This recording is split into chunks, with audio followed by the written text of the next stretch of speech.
Habits. Northern fulmars live most of their lives in the open ocean. They nest in colonies on cliffs scattered around the North Atlantic, North Pacific, and Arctic Oceans. In the United States, the species breeds only in Alaska, on the Pribilof Islands, and the islands of Semidi, Chagulak, Hall, and St. Matthew. In Western Canada, Triangle Island, British Columbia, has a small colony. In eastern Canada, colonies are mostly in the Arctic, with smaller colonies also in Newfoundland and Labrador. During the non-breeding season, fulmars disperse widely from the edge of pack ice south to about 35 degrees north latitude, and in smaller numbers south of this latitude as well. In the vast expanses of ocean, they forage wherever prey is most concentrated, typically at the edge of sea ice, in current convergences and upwellings, and over the continental slope and seamounts. They're rarely seen from land, except at premier sea-watching sites such as Andrews Point, Cape Ann, and Race Point, Cape Cod. Massachusetts food northern fulmars eat fish, squid, and small crustaceans, which they capture with the sharp-edged hooked bill at the sea surface or just below it in a shallow dive or sometimes in underwater pursuit. They gather in large numbers around fishing and whaling vessels, eating scraps of whatever garbage, offal, or bycatch might come their way. They follow feeding whales, whose foraging activities often send prey items to the surface, and they also feed on carcasses of dead marine mammals they find at sea. They feed at sea during both day and night. Among their known fish prey are Arctic cod, Alaska pollock, Atlantic herring, caplin, and multiple species of lanternfish, rockfish, and sand lance.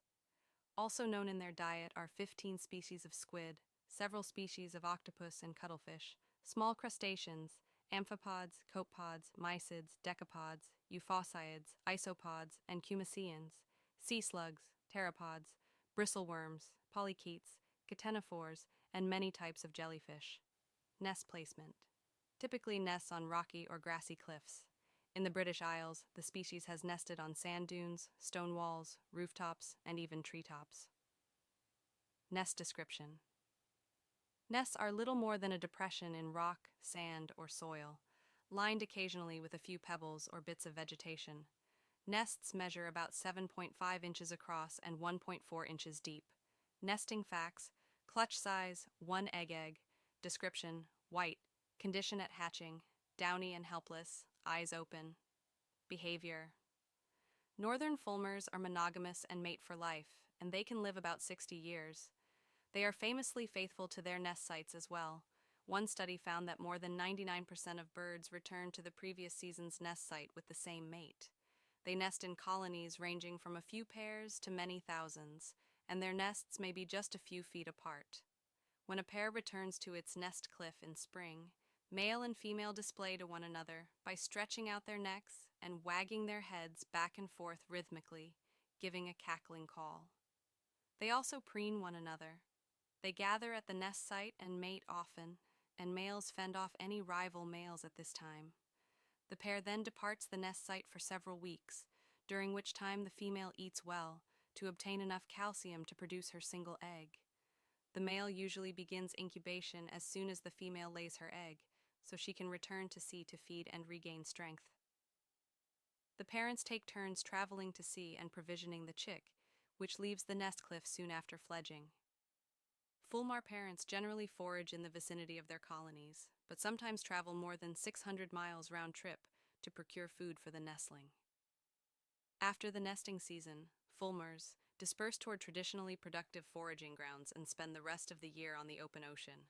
Because their prey resources shift during the non-breeding season, the birds must move around quite a bit to stay nourished.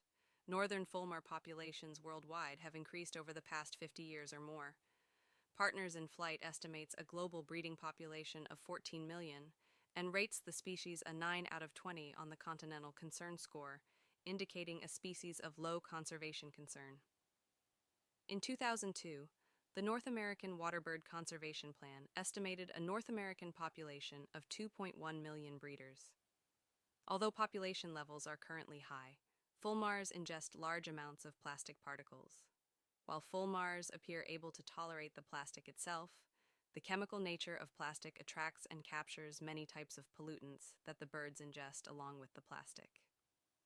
Fulmar eggs and organs contain high levels of heavy metals and pesticides that likely harm their health and reproductive success. Another threat is fishing bycatch. Tens of thousands of fulmars are killed each year by being caught on fishing gear such as longline hooks and gill nets. They are also vulnerable to oil spills. As